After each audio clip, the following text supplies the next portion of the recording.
Hi, this is a rerun of last night's Rendlesham Forest Zoom meeting, and for the benefit of people who missed it or those who want to watch it again.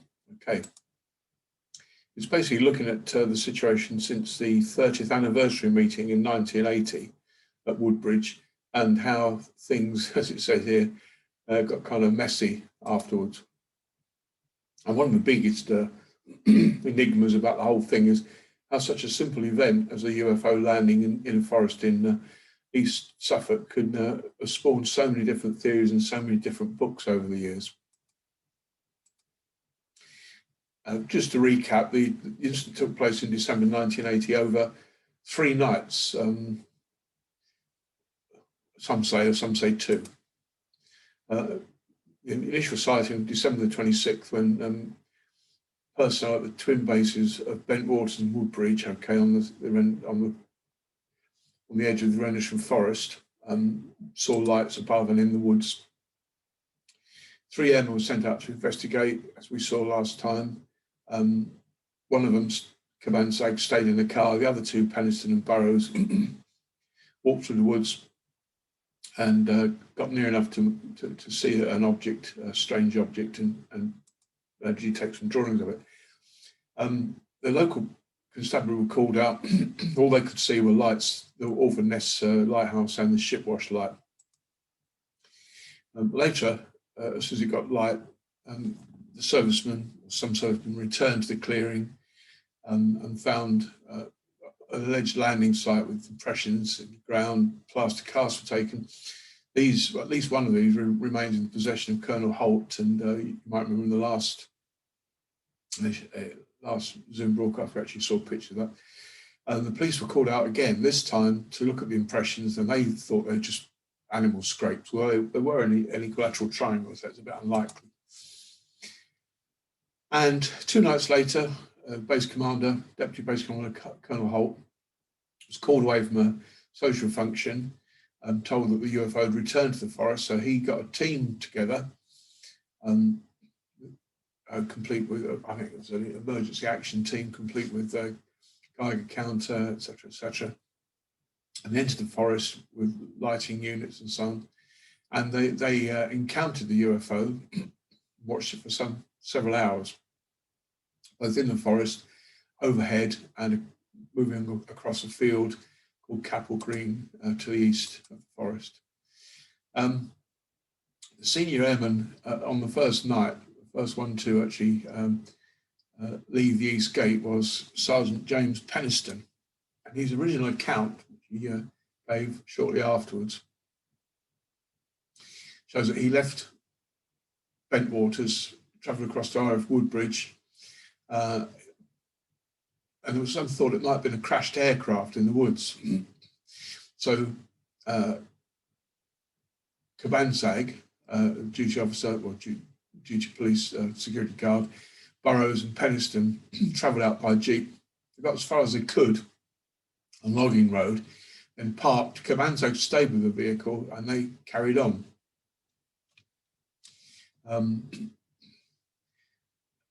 The story becomes fairly elaborate after that. They followed the object, a lighted object, through the trees towards Capel Green, as it says, behind a small rise in the direction of a farmhouse. They then returned to Cabansag and went back to their base. The commander of Bentwaters, Colonel Conrad, he conducted an official inquiry afterwards, which was the only official inquiry apart from the RF's review of their air defence radar records.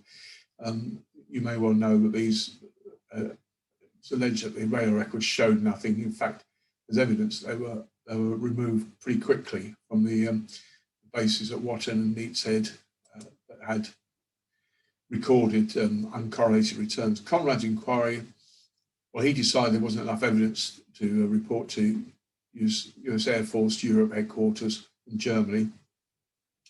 And he kind of passed the buck, really. He told his Deputy Colonel Holt, Lieutenant Colonel Holt, to write a report to submit to the Ministry of Defence, thereby, sort of chucking it into their lap.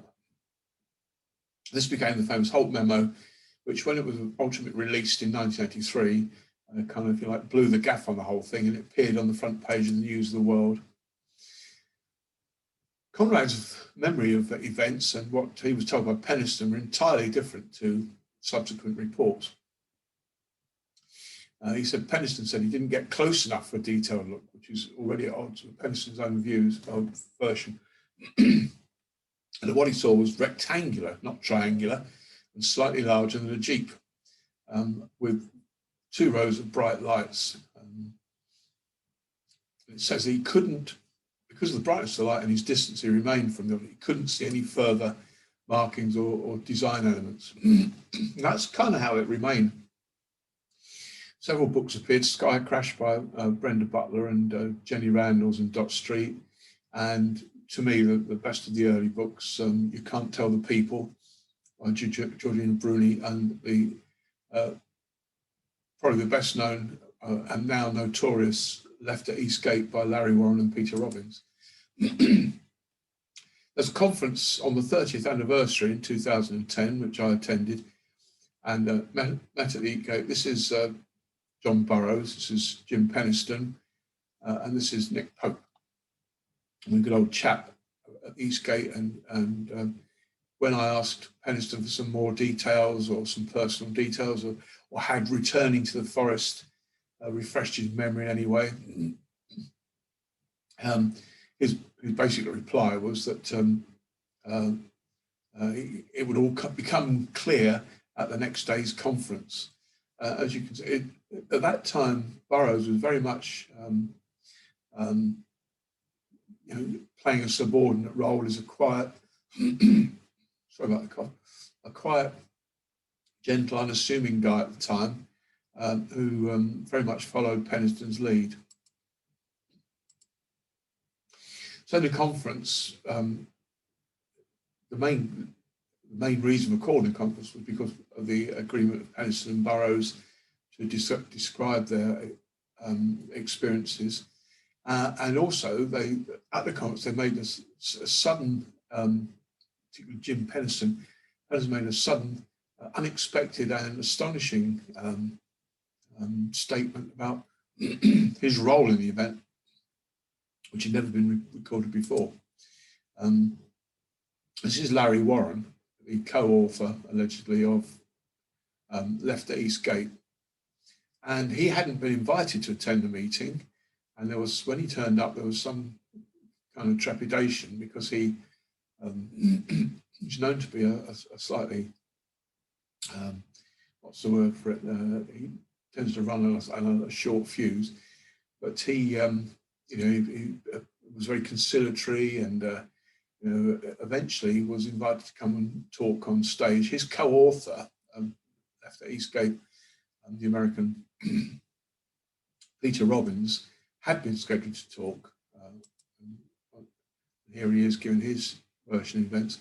As many of you will know, that their book has been completely discredited, particularly Larry Warren. His credibility as a witness of this or any other event has been severely undermined by the research of people like Sasha Christie. And Robbins has completely disowned Larry Warren and severed any connection with him. Now, to me, the significant element of this meeting was Linda Moulton Howe. Linda Moulton Howe is a journalist, film producer, documentary maker. You could almost say she'd appear at the opening of an envelope. She's in everything on Blaze and Discovery Channel to do with UFOs, the paranormal, the Turin Shroud, anything. And when she arrived at the talk, it seemed to many of us that she was behind the sudden move to astonishing disclosures by Penniston. Now, Burroughs claimed that to have seen a UFO in the forest and to watch Penniston walk up to it, well, that in itself was new, and it's kind of, in a sense, it's Burroughs confirming what was about to be revealed by Penniston. Penniston now says he walked up, drew the object from close quarters, in his notebook and copied the hieroglyphics that he found on the side of it. This, of course, is in direct contradiction to what his earliest reports and what he told the base commander. He then said he touched the object, that's new, and achieved some kind of communication, some kind of telepathic communication with it. Later on, many years later, he rediscovered the notebook. I should say that the notebook was never mentioned. The existence of this notebook was a completely new thing at the 2010 conference. And when he rediscovered this notebook, he suddenly realised the significance of pages of noughts, rows of noughts and ones, and he recognised them as binary code. I mean, it would be fair to say that a normal security policeman possibly wouldn't be familiar with binary code. Why should he be in 1980? But you know, I suppose most of us now are nodding understand how binary works, and we're told that he, having rediscovered this notebook, he recognised what was the code. And Linda Moulton Howe then announced, you know, to the audience, quite a big audience of 300 or 400, that the pages of binary had been decrypted. Not quite sure how that was supposed to have been achieved, and details were never given, and that disclosure events would take place in the future. Now, to me, this says all you need to know, that this whole 2010 meeting, in sense, was used as an opportunity, as a teaser for Moulton Howe's upcoming productions and writings and personal appearances. And at the same event, Larry Warren claimed to have been part of the forest team, which is always been disputed by the vast majority of people who undoubtedly were part of Colonel Holt's team in the forest on the second night. And even more, he then went further. Nobody else had ever suggested for an instant they'd seen any extraterrestrial biological entities, aliens. He claimed he saw General Williams, base commander, near the UFO, communicating with them, in the Capel Green field at the back of the forest. And his account at the time was endorsed by co-author Peter Robbins. As I said, Robbins now completely disowned Warren and nothing more to do with him. Although, interestingly enough, although he was just basically a general journalist, he still carried on. Robbins carries on as part of the UFO lecturing circuit. All three witnesses claimed to have been interrogated, that's Warren, Burroughs and Pennison, under sodium pentothal, to be hypnotised and still to be suffering the effects of the close encounter and of the interrogation that followed it 30 years later. So that, you know, this was the root of the beginnings of the various claims that they were suffering from post-traumatic stress disorder. It is a fact that Burroughs, I believe, has a pension from the Department of Defence or the Air Force in respect to this, in which case he's the first person, as far as I'm aware, to be given a pension as a result of a close encounter with the UFO and the effects it had on him. These are hieroglyphics that Pennison allegedly noted down in his notebook. Again, it's a new thing in the drawing. Notice it's not rectangular. It's now a triangular shape with a sort of dome on the top. Very similar to the curious sculpture that's been placed in Rendlesham Forest over 2 or 3 years ago. This is a page from Pennison's notebook, which he discovered shortly before the 2010 conference, showing one of the pages of binary code. And this, according to Georgina Bruni, had been translated, and it wasn't until after the event. You know, why not reveal it at the event? Clever marketing. It wasn't revealed until afterwards, and it. You'll recall the episode in Close Encounters of the Third Kind, the film, where some kind of music had been recorded. I think it was at Dharamsala in India in the film, you know, and been recognised as a code, which was transpired to be the location of Devil's Tower. I think it's the Tones, isn't it? Turned up to be the Devil's Tower in Wyoming. In much the same way, Penniston's binary code allegedly can be translated to reveal strange part sentences: exploration of humanity continues for planetary advance, fourth coordinate continue, etc., etc. And then this row, eyes of your eyes, whatever. This row of geographical coordinates, which claim to be that places of various archaeological significance around the world, the last of which is a mythological island off the coast of west coast of Ireland called Hyde, Brazil. I mean, this is pure mythology, like Lemuria or Atlantis. There's no evidence that such a place does or ever has existed. One of the sets of coordinates allegedly points to that.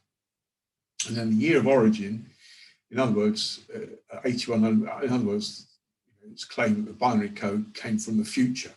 And Penniston, I believe, still promotes the idea that the craft, whatever it was a time machine, not a spacecraft.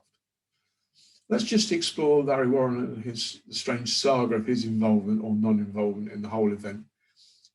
His time in the American Air Force was very brief. I think he arrived in 1980 and departed fairly soon after the Rendlesham Forest Incident in 1981. The reasons he left are quite properly not disclosed, although there are numerous hints and allegations. Quite early on, this is, I think, I believe the 20th anniversary, quite early on, Larry Warren was trying to marshal support for the idea that there was much more to be. You could say, in one way at least, he was the first American airman on the base at the time to come forward with a story of an alien landing, etc., and the effect it had and what was seen and so on. Fair enough. But he has emerged as a prominent and controversial witness. He says he was present on the third night during Colonel Holt's investigation, but nobody else really, apart from one person, claims to have seen him there or be aware that he was there. In fact, several of them have claimed that all he did was just listen to their accounts when he got back to the barracks and then repeated them as if it was his own experiences. He's the only person that claims that alien beings were seen at the crash site, and he also claims he was brainwashed, like Penniston and Burroughs. Although records do show that Warren was at Bentwaters at the time, Holt, Monroe, Nevels, Adrian Bustinger and others say they do not recall him ever being present, and that's fairly significant. Again, you can see here that most of the people who are considered to actually have been party to the events claim to have been interrogated or debriefed, whichever way you want to look at it. Interrogation sounds a little bit more dramatic, doesn't it? But they were debriefed and questioned about the events of the night. And there's no reason to suggest they weren't. I mean, anything that involved a lieutenant colonel leading a party out into woods on a security alert, well, it's absolutely certain. Even my brief time in the Royal Navy, I'll tell you this, anything like that would have been investigated, just for the sake of the record. Now, the commander of the 81st Tactical Fighter Wing at Bentwaters, Gordon Williams, is the one that Warren claims was seen talking or communicating in some way with alien figures. This is Warren's sketch that he did under the nom de plume of Art Wallace very early on in the events. Strange little characters. One seems to be wearing a dinner jacket and trousers, but there we are. And Bustinger says, I don't remember Larry even being there at the time. I remember picking up all that should be england. So it's either a mistyping or Bustinger's memory of the names has faded. I remember getting out there, but not with Larry. Now, Warren says he was with Bustinger. I always had trouble remembering who went out in the field with me, but I remember talking to Holt, that's misspelled as well, and going in with you when you were right. This is Warren's recollection. He claims that he saw the alien craft the next day actually at Bentwaters. So I saw it again the next day. We were taken to an underground facility on Bentwaters. don't say who this we were. We were shown very high technology equipment in some rooms. I think I was in a bit of a drug state at that point and throughout the incident. But I lost 3 days of my time. Other people said I was on leave, but I wasn't. Not other people, everybody says he was on leave. We'd been taken to another huge area, and this craft was down below. And the question was asked, this was on bent waters, underground? Yes, on bent waters. It was that one, or one similar to the one in the forest. This is his account of Williams approaching. Colonel Williams approached the aliens slowly, standing about 5 feet apart. They stared at each other. Williams, well over 6 feet, looked down at them, something like Laurel and Hardy. The entities appeared to cock their heads back slowly so they could see his face. It was amazing. It was then I knew they were really alive. I couldn't hear any conversation. I don't think any communication in the traditional sense, but they were communicating. I mean, the only person who in any sense corroborates Warren's statements is another security officer called Laurie Rayfelt. I think she, only until recently, she was in the reserve, Air Force Reserve, I believe with the rank of a captain or major. But she claimed that she was that she'd also witnessed the UFO. But as you see, this is her account here. This account is in the is on the website, which is run for and on behalf of veterans who served at Bentwaters and Woodbridge, which is not specifically to do with UFOs, but she on a trip to England with a friend. She went out there, and this guy Duffield, I think he's called Lynn Duffield, took them round. And she says, as we were walking back to the car, I pointed out where Duffield and I had our, Duffield was the guy she was with at the time, where Duffield and I had our UFO sighting between the end of the runway and the Folly House.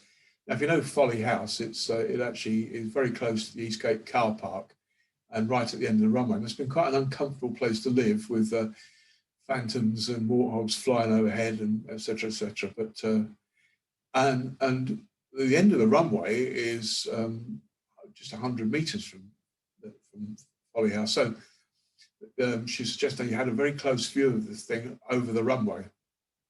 I looked at the dirt road. Penniston and Burroughs drove down to crash that 10 months after Duffield and I reported our sighting. So she's claiming to have seen the UFO on this particular website after her visit to Britain, the first visit back. She's claimed that her UFO sighting was 10 months before Penniston and Burroughs and the whole forest crew. So I'm really proud of the recent short film documentary of mine and AC1, we call it AC1, A1C, Keith Duffield UFO sighting back in February. Suddenly, on Facebook recently, she claimed that her sighting and Duffield sighting took place after the Rendlesham Forest Incident, a month after. This sighting is often ignored. Well, it's often ignored because she only just mentioned it. Yet what makes it stand out is that the sighting flew onto military airspace. This was not in the forest off RF Woodbridge. So she's saying that a month after the RFI she had a sighting with another A1C, American Air Force security officer, Keith Duffield. They watched the craft over the runway, actually, rather than in the forest, actually over the runway at Woodbridge. It's significant that Laurie Rayfelt is the only one of all the witnesses to involve herself or support a forthcoming production. It's been in the making several years so far. In fact, I met the producer. He came and spoke to me at an event that Linda and I did at Ely Cathedral, an astronomy event, and I wondered whether he was really there by chance or because he knew we were going to be there. Me having hosted 2 events at Woodbridge, I wonder what he came on to, I think, to kind of see if he could get me on side. They're making a film called Capel Green, The Truth Behind the Rendlesham Forest Incident. This is Larry Warren as he is now. And this Dion Johnson, was basically trying to get me to say that I supported Larry's view, and that it wasn't terrible what people were saying about him. And I just remained neutral. But this film has got very little support from any of the major witnesses involved in it. and it makes some ridiculous, or to most but ridiculous claims. This is part of the advertising material for the film, and you can see, you know, it contends that numerous airmen, including Williams, was stood around the UFO in the middle of Capel Green, the field, and there's Williams communicating with the entities from the UFO. So all that really split public belief or ufology into two camps. Three, in a sense. There was the Colonel Holt group, which thought, well, this guy's a flag officer in the American Air Force who, in a very straightforward way, claims to have seen a UFO moving through the woods, a lighted object, which then shone beams of light, beams of some sort, presumably laser beams because they were parallel-sided, down in front of the search party, and also down on the weapons storage areas at Bentwaters and Woodbridge. Then you've got the second group, which are the kind of supporters of Penniston and Burroughs, although even those two seem to have fallen out recently, suggesting that some kind of physical contact resulting in an epiphany for Penniston and this downloading of this binary code. Then you've got the third group, the Larry Warren group, which is you know, somewhat smaller and dwindling, because when you think that Larry Warren's co-author, Peter Robbins, has completely dismissed Warren's accounts as being fanciful. So in an effort, I suppose, to reconcile all this, or at least make some sense of it, writer and publisher John Hanson, who produces the Haunted Skies books, organised an event at Woodbridge and invited Colonel Holt to come over and give, if you like, a definitive account of events. This took place in 2015, and because I have experienced this kind of thing, Hanson asked me to be the master of ceremonies for the event, and also to be in charge of the question and answer session that followed it. And the day before, the Colonel, we walked through the woods with the Colonel, and he, a very small group of people who were involved, and he showed us, you can see Brenda Butler lurking there, and a few of my friends and relations and so on. And this is actually taken very close to where Holt claims that the major sighting in the forest took place. This here, he's overlooking Capel Green. This fence runs along the woods. It didn't exist until very recently. It was erected allegedly as a deer fence to stop deer. But deer have always gone into the crop, and you can see it even now, even with the fence there. You go there at night with a thermal camera and see the fields full of deer. It's obviously put there to stop humans walking, tromping about on the farmer's crop. And the Colonel had to stand on the picnic table, which is also no longer there. It wasn't the last time I went, before lockdown, to look across and explain that where he'd led his group out into the field and beyond to the other side of Green Farm on the night of his experiences in the forest. Now, this is the poster and the timing of the event, and you can see it was very carefully structured. When initially asked to do it with John, I came up with this structure. You'll notice the questions are moderated. What this means is people had to submit questions in advance. They were given 3 months to come up with some questions and submit them to me or to John. And anything stupid or spurious, like, you know, I've got a camel in my handbag, or I once saw a Bigfoot, etc., they were all filtered out. So the questions were all, because those which we consider to be relevant and worth put into the Colonel.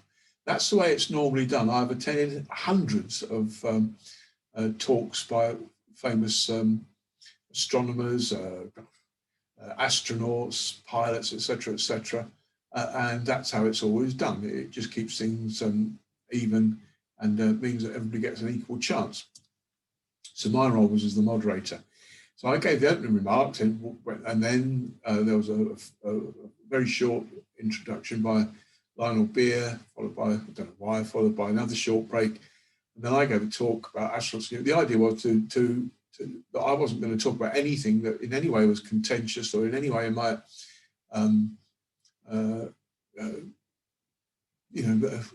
cover the ground that the Colonel was going to cover later on.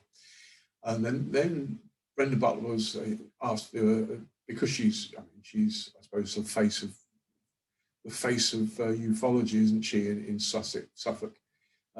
She lives just up the road at Leiston, and she with Dot Street and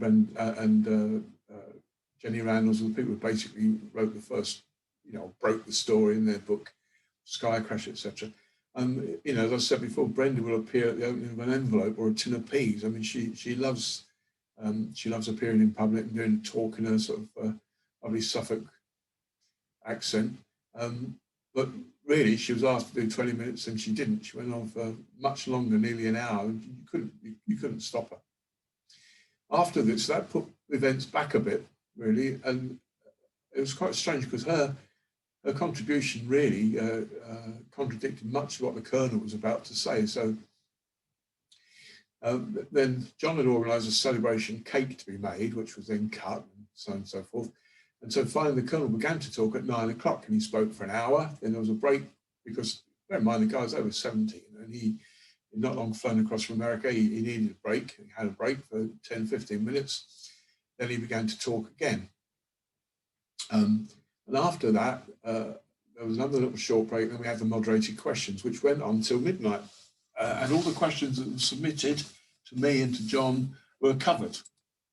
However, there was a strange event. It was just, when I arrived, I found that John Hanson had been offered a PA system by some local guys, for a remuneration, and he gave them some money and he got to spend. And in fact, it was the amplifier stage from the guy's stereo. It was useless. It was about, 20 watts per channel or something. Not at all suitable. And the microphone was some crummy Shure. It was some crummy throat microphone. Now, I mean, as I'll say, make more of later on. I mean, I've played live music in bands for 60 years. And I've got all the gear, PA, mics, everything, stands. And if John had asked me, I'd have brought them. But he paid this guy quite a substantial bit of money for this microphone that just didn't work. The result is that Colonel Holt really struggled to be heard. And I've got a loud voice. I just didn't use it for my talk. I just spoke loudly and walked up and down the hall. But despite finishing nearly at midnight with 2 60-minute talks by Holt, which I would assume most people had gone there to listen to, there was criticism online, particularly sniping on Facebook and some of the Rendlesham websites that the conference finished too early. Well, whichever way you look at it, the Colonel was tired. He was ready for bed. And also, part of the problem is that extra speakers were slotted in. I mean, I won't mention their names, but they added nothing to what had gone on. I mean, waving bits of forest around and giving anecdotal stories about boilerplate capsules that they knew nothing about and which didn't really figure in the event at all. I didn't see the point to it. And it just meant that extra time for questioning or pacing the Colonel's. He rushed through his presentation. He really did. And he was quite frustrated. All kinds of dozy allegations were made that I'd removed the Colonel's notes or that I'd rearranged them. Or I was seen, of course I was seen on the stage. I was the one setting up the computer for the Colonel to use for his presentation. All kinds of rubbish appeared online about the way that things were done and organised. Several of the speakers spoke much longer than their allocated time slot. I mean, I stuck to mine rigidly, and it had always been advertised to be that long. And it was, most people thought it was interesting and a pleasant start to the evening. There's some criticism of the moderated questions, but unfortunately, we've seen what happens at the 2010 conference. It basically turned into Muldoon's picnic, and people shouting out some young lads jumped up and started waving their arms about and being difficult and shouting down Penistone Burrows particularly. We wondered at the time whether there were plants in the audience, but we were determined that wasn't going to happen, which is why John asked me to be moderator. I've done it before and I'm quite a commanding presence, and I'm happy to say that I did keep control of the situation all the way through the evening. One unpleasant thing, there was almost got litigious at one point because the conference and other elements about the weekend, photographs were taken, of some of the presentations, not mine, I couldn't care about mine, but other people's, and they were put online without permission and causing controversy. Things were taken down from YouTube and relabeled and stuck back on, etc., etc. So that kind of left a slight bitter taste in the mouth, and I think 4 years later, John thought it would be a good idea to repeat the thing, and he organised another conference. This is it on the left. Haunted Skies, Rendlesham Forest. So again, it's under the aegis of Haunted Skies, John Hanson.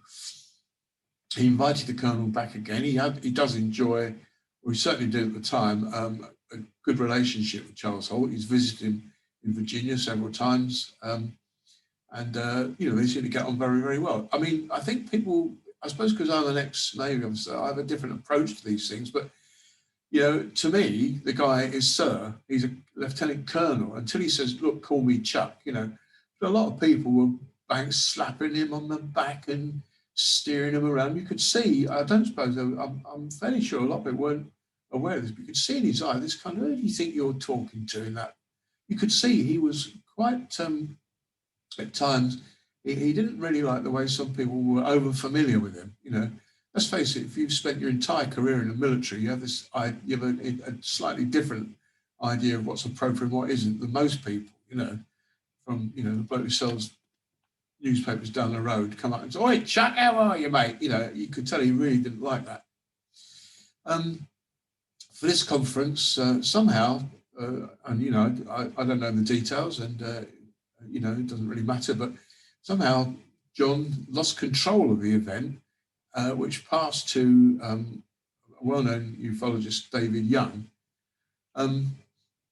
I'd been asked to provide PA system from the debacle last time. As I say, I had a 200 watts per channel PA system with foldback speakers and speakers to the other end of the hall, so everybody would have got a very good. I had 4 Shure microphones and stands and table mics, everything you could possibly want.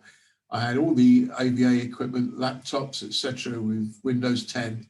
When I arrived at the conference to set up on the morning of the conference, the organizer was very abrupt. He said, "Don't need your stuff. We've got somebody else." I said, "Well, it's really good gear. It's professional. Don't need it. I've got somebody else organized." In the event, it wasn't a bad PA system. It worked effectively. Although they did, as it happened, they did have to borrow my laptop because the one that somebody had lent them wouldn't accept PowerPoint in a modern format. So there are the speakers you can see, and please see this. UFO magazine gave me a very good write-up. I spoke about the familiar phenomenon of orbs. You see them in the forest all the time and photograph them. So I was asked to talk about that. I do have the feeling that David Young would like to have kicked me off the bill, really, but unfortunately I was already been advertised. And, I think people know that I'm quite a good public speaker and enjoyed, as you can see from the blurb here, I got very good reception. It's interesting to see that Sasha Christie spelled 2 different ways in this article, but Sasha Christie I found to be, so here's me doing my talk, here's the Colonel doing his on stage, and it all went down very well. I found Sasha Christie's talk, although it did go on quite a long time, I found it to be very worth listening to, and in many ways it drew a line finally underneath Larry Warren. She used to be a good friend of Larry Warren's. In fact, he stayed with her and her partner when he had no accommodation, and they were quite amicable. But Larry, unfortunately, his credibility began to disappear as a result of several things. He was discharged, as you can see, dates of service. I don't know why it says July the 23rd, 1980. Yeah, that's right. So in other words, 1980, just the summer before he arrived at Woodbridge, the summer before the Rendlesham Forest Incident, and left the early summer following. So he wasn't even there for a year. Status discharged. He actually left the Air Force. It wasn't just that he went to sent to a different base. He was actually discharged. The reasons are not given on here, but I mean I've been told that what reputed to be the reasons, but not for me to say. So in other words, he was far from being the military veteran that he liked to promote himself. But the worst things were disclosed by Sasha, which were, I think begun to be picked up by other people, but she did a really good job. She's like a dog of broth, a tremendous amount of research. I think quite rightly she felt she'd been let down, she'd been betrayed, stabbed in the back by Warren. He actually threatened her with physical violence several times. And I think it was an opportunity to for some payback. It was proven that he started selling off sometime before artifacts, historical artifacts, memorabilia from musicians, John Lennon, for example, and Stevie Ray Vaughan, the sort of Jimi Hendrix style rock guitarist. And as you can see here, when these things had been submitted for auction, in fact, in many cases already sold at auction, it was proven by authenticators that the articles were fakes, and that people were just made to find they'd spent thousands of pounds on very obvious forgeries. And Larry Warren, this is a photograph of him in the forest. Does this photograph kind of demonstrate contrition or an apologetic nature? He's actually signed the UFO mock-up in the forest, with a fairly not unimpressive Jimi Hendrix signature. Jimi Hendrix only $30,000 and his big wink. I mean, that's fairly tasteless. If the guy wants to try and retain his credibility and he's got this film, if the film is ever released, his supporters, people like Gary Heseltine, the ex-copper who currently is supporting the Capel Green project, they may look at this and wonder whether they're backing the right horse. As I say, in the final analysis, whose account do you think has any credibility? Larry Warren, who's a proven fraud faker, whose co-author has disowned him completely, who nobody can actually place in the forest on either of the nights, apart from one or two people with of slightly dubious credibility themselves, or a flag officer in the American Air Force who's basically kept his story exactly the same until very recently, when he's felt that the passage of time has allowed him to elaborate on the thing slightly. Whose account do you think retains any credibility? Well, if you've enjoyed that, there's some of my books are available. And thanks for watching. Thank you.